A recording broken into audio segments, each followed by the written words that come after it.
Assalamu alaikum. I am Ahmed Ramadan, standing outside here at the Halal Cruise Eid Festival outside of MNN. We are recording interviews for the upcoming election for Muslim Network TV, and the show is GTA Muslims Today. Let's go check it out.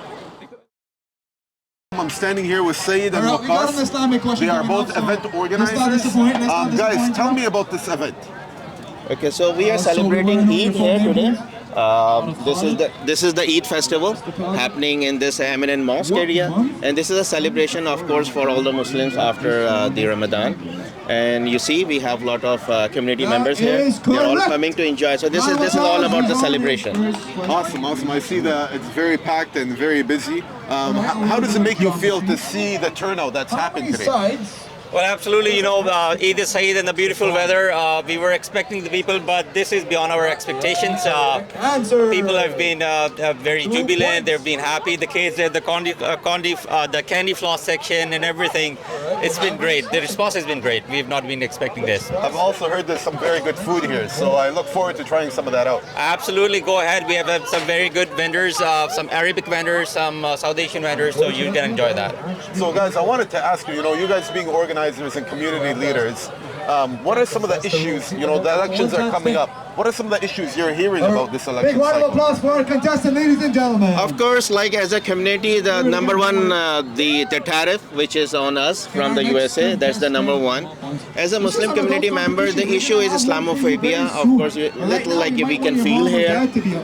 This is mostly the Muslim community, so it's okay. But if you go outside, there are some issues. Another one which is very important is to recognize ourselves, like as a minority or as a team or as a community, that we are Muslims staying here in Canada, and we have our voting power. Right? That's voting power we want to use. We want to provide our whatever the problems are, and we can convey this to the leaders who will be selected in the coming election.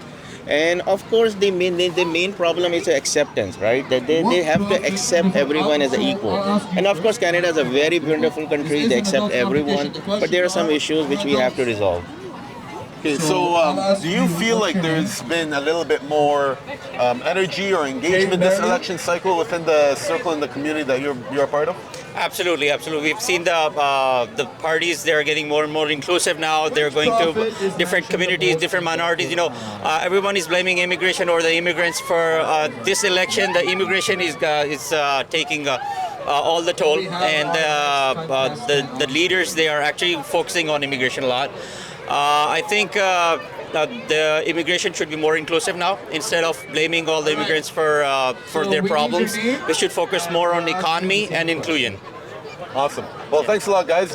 Great to hear your opinions, and look forward to some more interviews soon. Thank you. Thank you for having us. Thanks. I'm standing here with Hamza, a Canadian voter, and we're asking him what are some of the issues that you care about this election?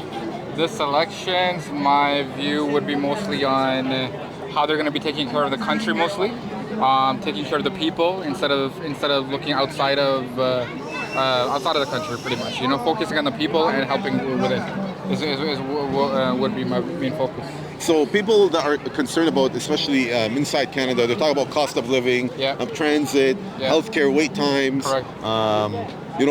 What are some of the main ones that you're actually concerned about? My main concern would be about healthcare still being in play, of course, but then at the same time, we know the healthcare workers are being not they're underpaid. I would want to see more support from the government for them, but at the same time, at least the wait time can go down for the people that are there. So that would be nice to see. And then at the same time, overall, the economy, cost of living has gone down drastically for the past couple of years. And it's just free money that was given out by by the government before. I would want to see that come down just so the rate, inflation, everything can slowly start coming down as well over time. Are you seeing more, engagement and more discussions within your circles about this election? Do you feel like people care more about this? More now, yes, because it was always in my opinion, it was always about the Liberals. like hey, like the Liberals Party are there, they're supporting immigration, but then over time, politicians say one thing, but then they go towards something else. And now I've been seeing most of my people in my circle are now saying, okay, maybe the conservatives would be the way to go because now they're going to be focusing on the people. Then we need more stricter, rules and stuff like that just to control what's actually happening in the economy. So you feel like, I don't want to put you on the spot here, but do you share that opinion that the conservatives would be a better way to go this election cycle? In my opinion, yes. This time around alone at least, just because of the fact that it'll. Again, everyone has their pros and cons, but it's just over time what we've been seeing. Yes, now we see Mark Carney coming in place, but yes, he's a new pitcher to the Liberal Party, but that does not mean what what Liberal Party hasn't already done. They had the past 4 or 5 years to do something, and they haven't. Again, in my opinion, but. I would be going for conservatives this time around. So let me just ask you this question again, not to put you on the spot, but there's been a lot of very, to put it nicely, questionable rhetoric coming out of the Conservative Party. Yes. How does that kind of come into play when you're making this decision? Again, these decisions, I've been in this country for 30 years at least. And since that time alone, again, we've been seeing the Liberal Party going, we had a period of time where the Conservatives were in play, but then the Liberals took over again. But then now, overall, it's just what I've been seeing is just, I think we need a little bit more structured guidance in terms of the economy overall. Yes, again, I know, I don't know how to put it, they have their own opinions in what's going to happen globally, but then, I'm looking at just at the country alone. Okay, well, thanks a lot, Hamza. I really appreciate your time. I'm here with Mohammed Ballan, community member and voter, and I wanted to ask him, what is your main concern this election cycle? So my main concern really, it's about the unfairness that's happening in the world, especially for Palestinian people. What's happening in Gaza right now, it's unfortunate, and it's really devastating to see children, mothers, fathers, elderly people are dying by thousands and hundreds.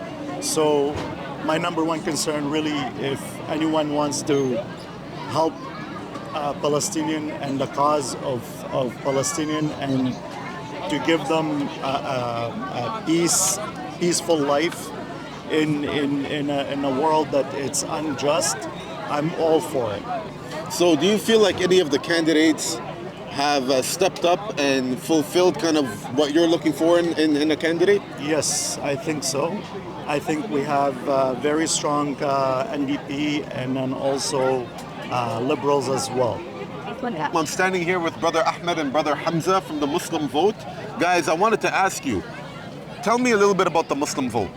So what happened is that more than 100 organizations, more than 100 Muslim organizations, we came up together and we decided that we need to unify our votes for the first time, actually.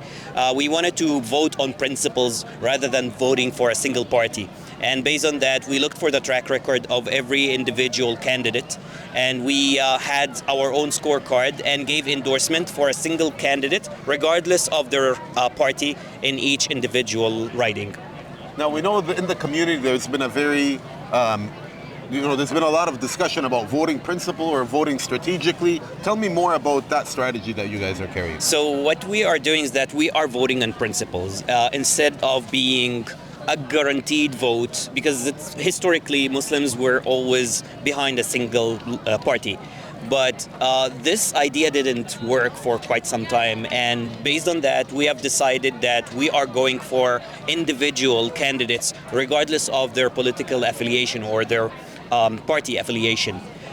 Doing that actually will guarantee that we are having more people who are looking after us than people who are looking after their own parties. So Hamza, let me ask you, there's over 100 organizations right now that have signed up onto your platform. What has been the reaction from actually the general public and the general community?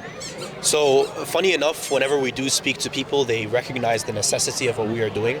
The main thing that I feel like a lot of Muslims don't realize is the low voter turnout when it comes to the Muslim community. The amount of Muslims that do vote compared to the amount of Muslims that can vote is very low.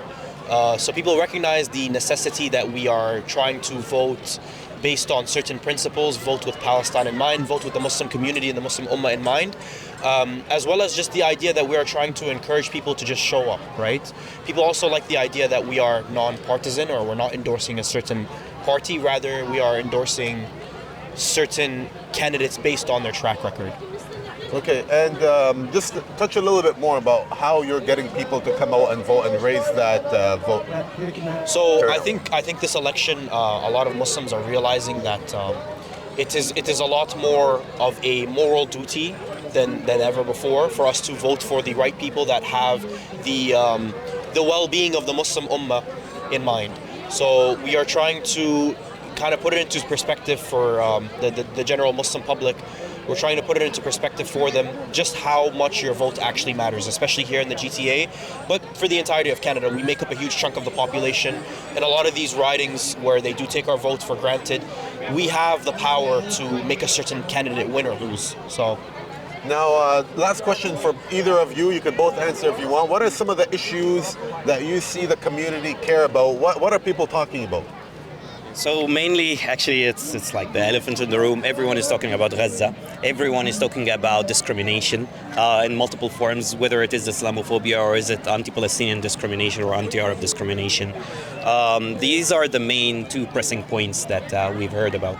Ahmed, Hamza, thank you guys so much. Thank you. Where can people get more information about your campaign and how can they help you out? Yes, so please visit muslimsvote.ca. So it is Muslims with a plural and vote as a singular.ca. Over there you will find more information about the campaign. You will find the endorsements we are having, and you will find who was behind it from the 100 plus institutions. Guys, salam alaikum. Thank you so much. Thank you. We had a very nice day today speaking to many different people, and we heard a lot of different kind of concerns. For more local stuff, concerns about cost of living and immigration, and then obviously Gaza and Palestine is weighing on a lot of people's hearts, and a lot of people are concerned about that. So please stay tuned for more interviews. Let us know your concerns in the comments below so we can cover those as well. And assalamu alaikum wa rahmatullah. I'm Ahmed Ramadan signing off. This is GTA Muslims Today.